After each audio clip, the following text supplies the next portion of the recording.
말씀하신 것처럼 사흘길 광야로 가지 말고 어디서 드리라고요? 이 땅에서 드리라.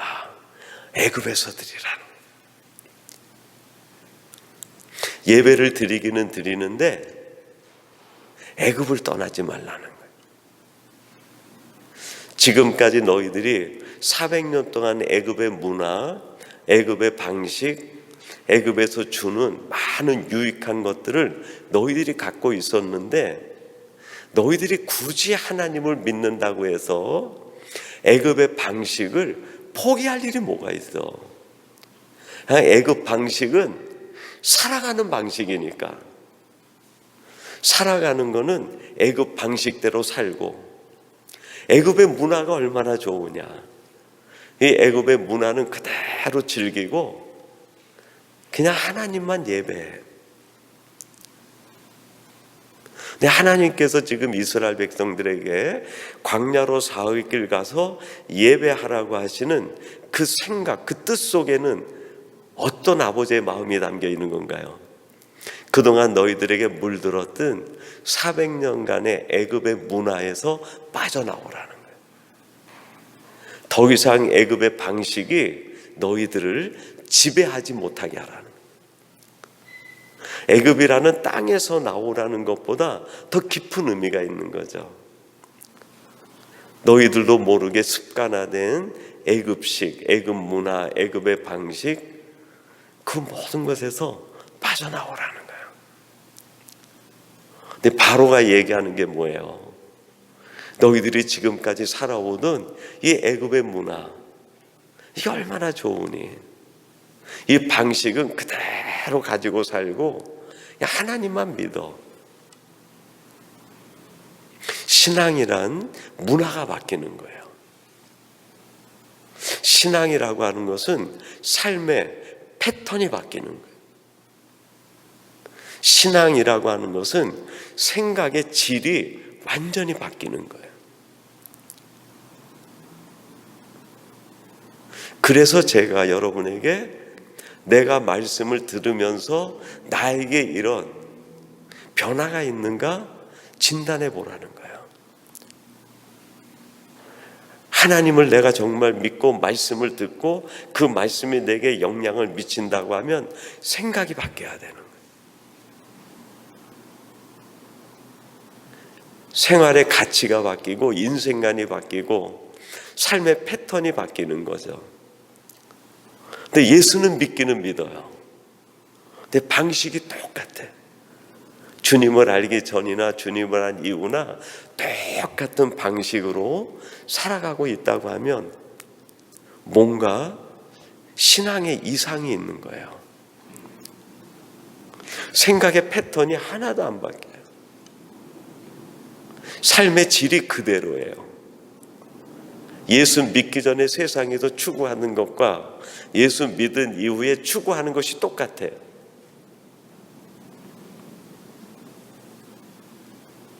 지금 바로가 얘기하는 것은 그렇게 살라는 거예요. 그런데 하나님이 이스라엘 백성들을 애굽에서 나와 광야로 사흘길 가서 예배하라는 것은 이걸 완전히 패턴을 바꾸라는 거예요. 이게 얼마나 어려운 신앙의 도전인 줄 몰라요. 에베소서 4장 22절에 보면 이런 말씀이 나옵니다. 너희는 유혹의 욕심을 따라 썩어져가는 구습을 따르는 옛사람을 벗어버리고. 에베소 교회는요, 사도 바울이 개척한 교회 가운데 거의 3년 6개월 동안 집중 목회한 교회예요. 제가 지난번에 계시록에 있는 에베소 교회의 말씀을 같이 설교하면서 에베소 교회는 목회자가 정말 내노라는 목회자가 계속 연속으로 이어서 목회를 하던데요. 사도 바울이 한 다음엔 아볼로가 있고, 그 다음에는 브리스길라와 아굴라가 있고, 그 다음엔 디모데가 있고, 그 다음에는 사도 요한이 했어요. 지금으로 얘기하면 전 세계에 가장 영향력 있는 목회자가 연이어서 목회한 교회가 에베소 교회예요. 얼마나 많은 황금 같은 말씀들이 선포가 됐겠어요. 근데 그 교회를 향해서 이 사도 바울이 편지를 써서 보내는데 22절에 뭐라고 말합니까? 너희들이 욕심을 따라 썩어져가는 옛 구습을 벗어버리고. 무슨 뜻이에요? 지금까지도 그렇게 훌륭한 가르침을 받고 가장 뛰어난 교회임에도 불구하고 그 구성원들이 여전히 옛 습관에 매여 있다는, 욕심을 쫓아가는 구습이 여전히 그들을 지배하고 있다는 거예요. 그래서 사도 바울이 사역을 끝내는 마지막 3차 여행 끝 무렵에 에베소 교회 편지하면서 제발 그걸 버리라는 거예요. 출애굽 배경으로 얘기한다고 하면 이제는 출애굽하라는 거예요. 출애굽. 더 이상 옛 습관에 매이지 말고 지금까지 살았던 세상 습관에 그대로 연장선에서 살지 말고 완전히 다른 하나님의 사람이 되면 좋겠다. 이게 얼마나 어려운지. 그럼 어떻게 하면 그 옛 습관에서 애굽에 머르지 않고 정말 하나님이 원하는 출애굽을 이루는 사람이 될 수 있을까요? 사도 바울이 에베소서 4장 23절 24절에서 이렇게 그에 대한 답을 제시하고 있습니다. 오직 너희의 심령이 새롭게 되어 하나님을 따라 의와 진리의 거룩함으로 지으심을 받은 새 사람을 입으라. 우리 사람의 마음이 그릇과 같아요. 그릇, 항아리. 세상에 있다 보면 우리도 모르는 사이에 내 인생의 그릇 항아리에 세상의 습관이 가득 차게 돼 있어요. 아무리 우리들이 그거를 물리치려고 해도 세상에 있는 한 우리에게 세상의 모든 구습이 가득 차게 돼 있는 거예요.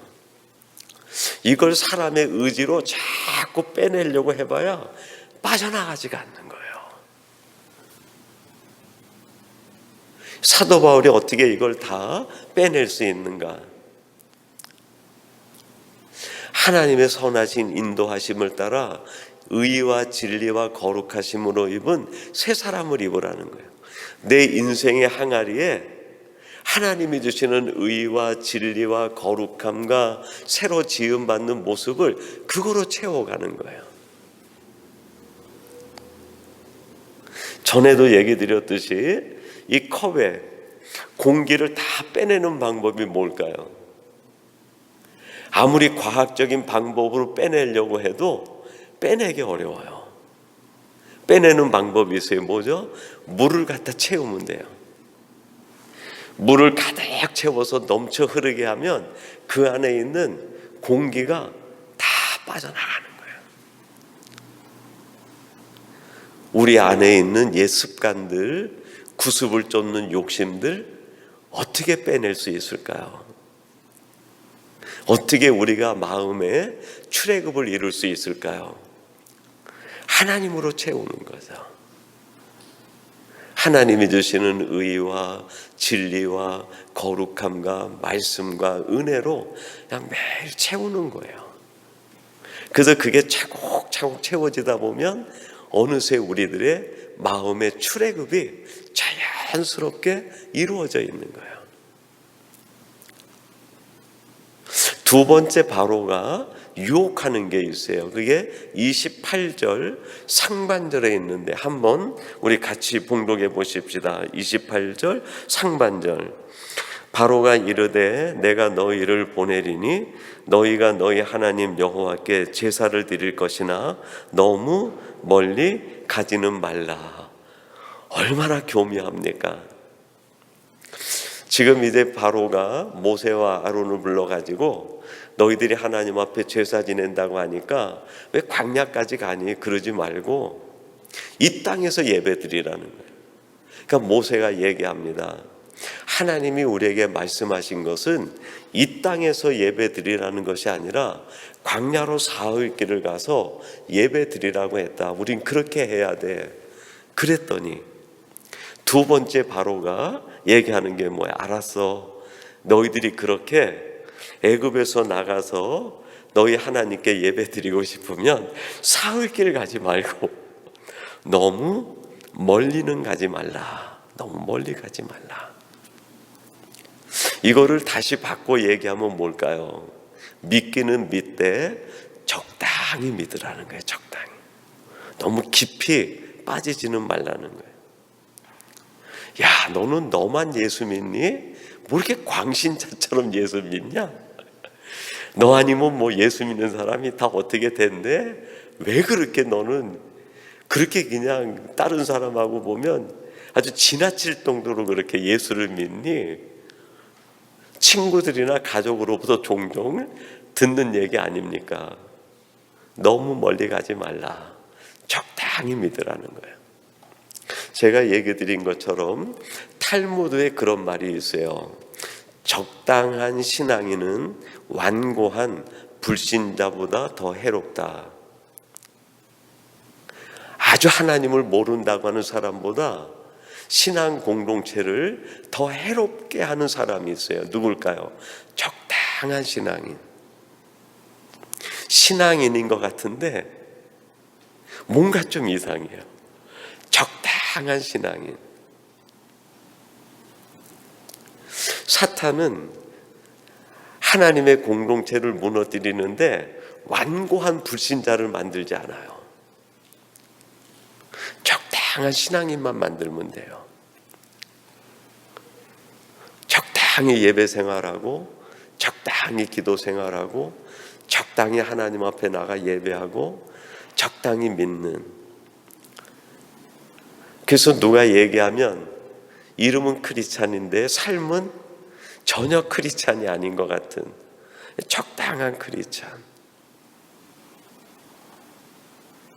지금 바로가 지금 이야기하는 것이 그거죠. 적당한 크리스찬이 되라. 제가 지난번에도 말씀하는 중에 얘기 드렸듯이 이 바로가 그 유아 살해 명령을 내립니다. 바로가 유대인들을 너무 두려워했어요. 유대인들을 두려워했다고 하면 지금 이 애굽 땅에 있는 언제든지 무기를 들고 싸울 수 있는 20세 이상 된 장정들이 60만 명이 넘는 거예요. 혈기왕성하고 전투력이 있는 유대인 60만 명이 두렵지 않은 거예요. 그들에 대해서는 아무런 정책도 하지 않아요. 근데 어떻게 합니까? 장차 태어날 그 한 사람이 두려운 거예요. 남자 아이가 태어나거든 그를 죽이라.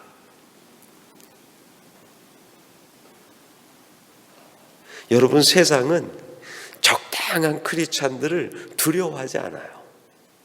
오히려 권장합니다. 그래, 잘한다. 그렇게 믿는 거야. 예수는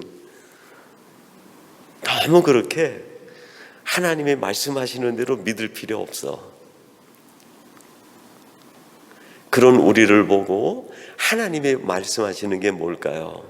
적당한 크리스찬이라 나는 그 한 사람의 절대 믿음에 그 사람을 원한다.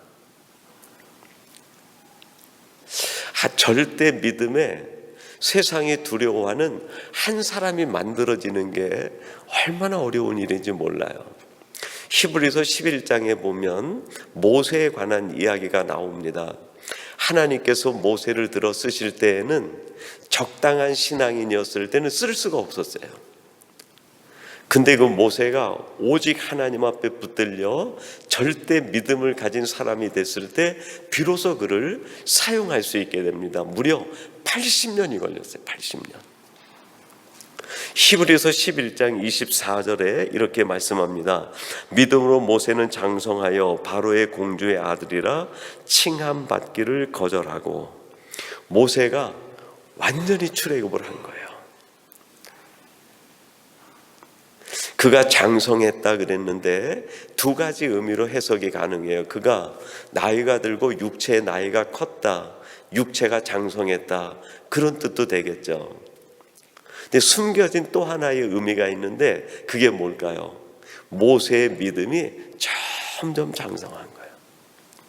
그래서 애굽의 공주의 아들, 애굽의 부귀 영화 그 누리는 것을 마땅한 것으로 여기지 않고 완전히 출애굽을 한 거예요. 바로가 애굽에 거하라 하는 것을 완전히 뒤로 하고,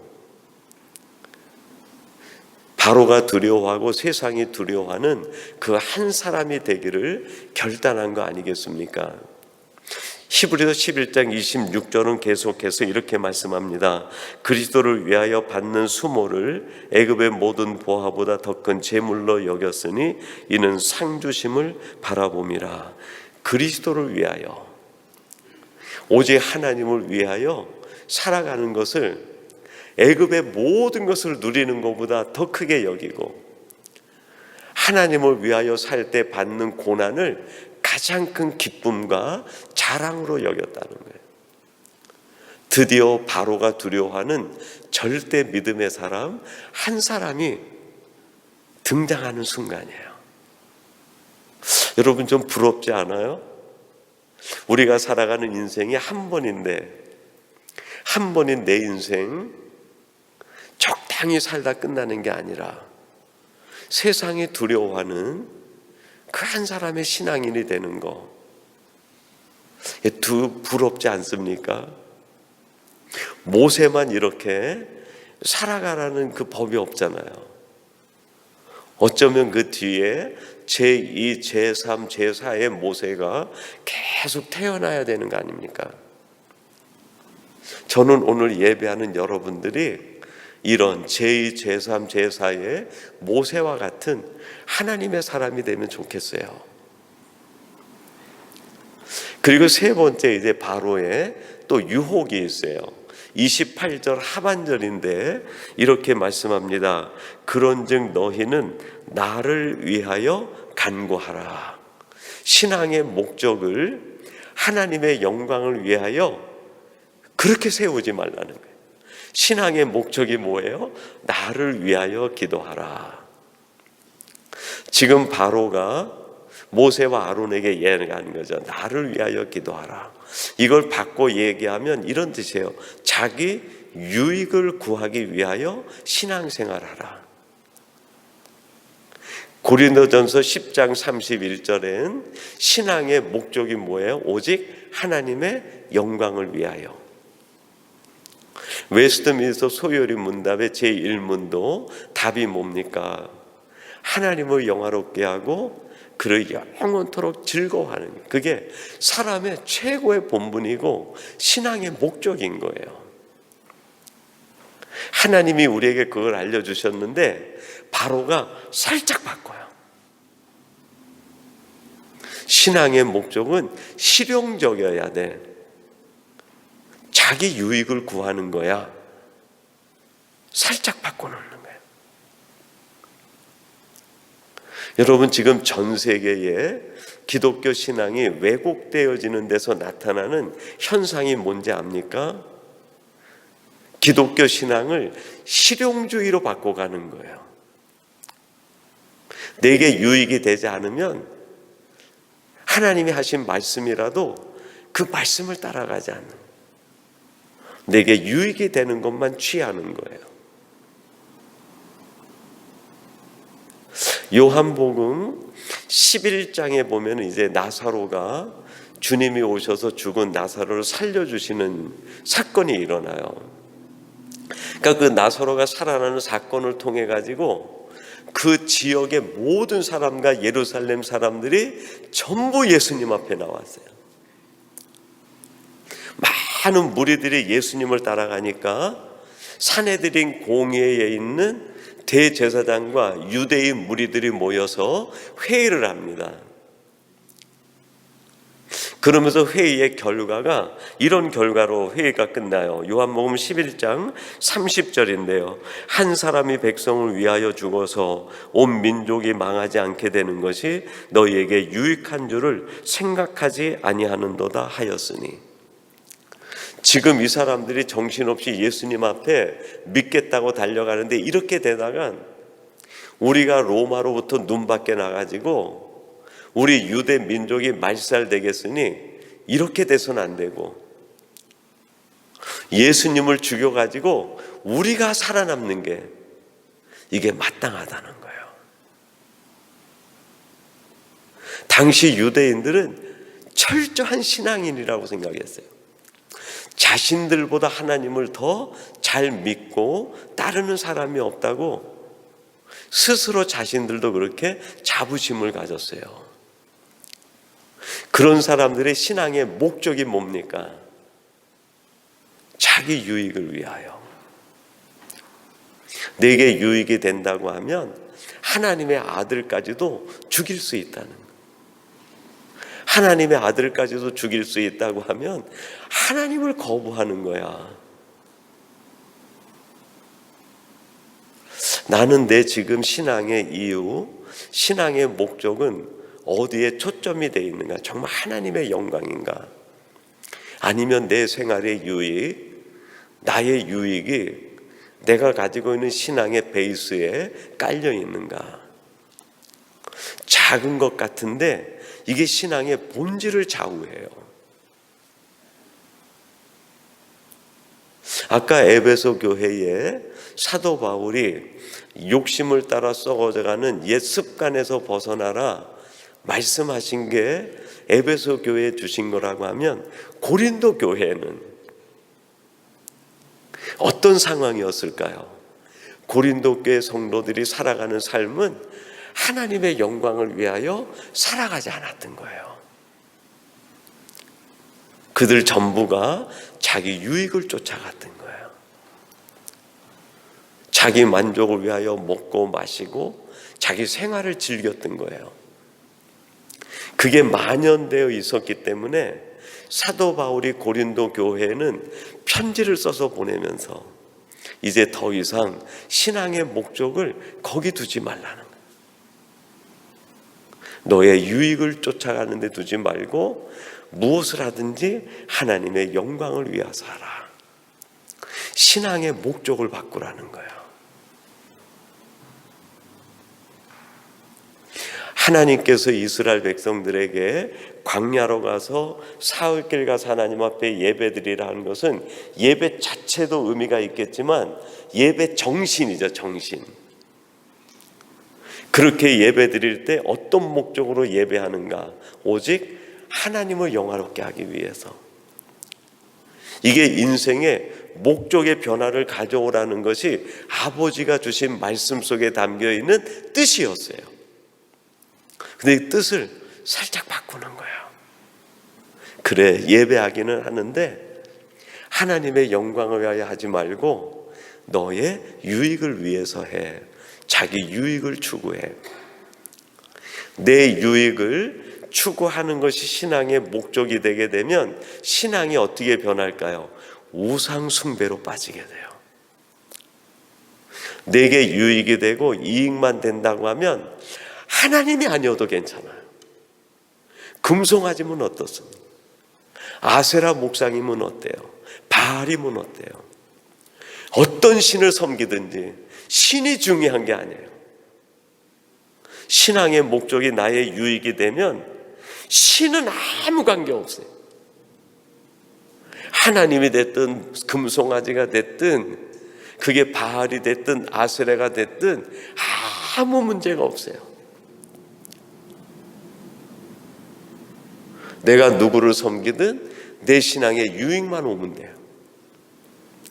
그게 우상숭배의 시작입니다. 내 유익을 추구하기 시작하면, 내 삶에 유익을 준다고 하면 다 쫓아가는 거예요. 그게 하나님이 아닌 신이 될 수 있는 거예요. 내가 믿는 초점을 살피지 않으면 정말 내 신앙이 어디로 갈지 몰라요. 얼마나 무서운 이 바로의 유혹이고 교묘한 술수인지 몰라요.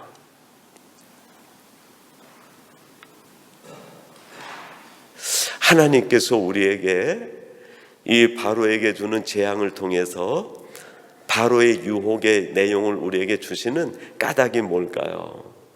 우리의 신앙을 좀 더 명쾌하게 세우기 위해서, 무엇이 우리의 신앙을 흐릿하게 만들고 세속화시키는지 그거를 알려주시기 위한 까닭이 아닐까요? 오늘 이 말씀을 통하여 내 신앙을 세속화시켜가는 정말 그 요소들은 뭔가, 그것들을 살펴보면서 그 수많은 세상의 유혹 속에서 내 신앙을 반드시 세워서 세상이 벌벌 떠는 그 한 사람의 믿음의 사람으로 세워지는 것, 이것이 하나님이 우리를 향해 원하시는 것이고 우리가 그걸 쫓아가야 되는 신앙 여정이 돼야 되지 않겠습니까?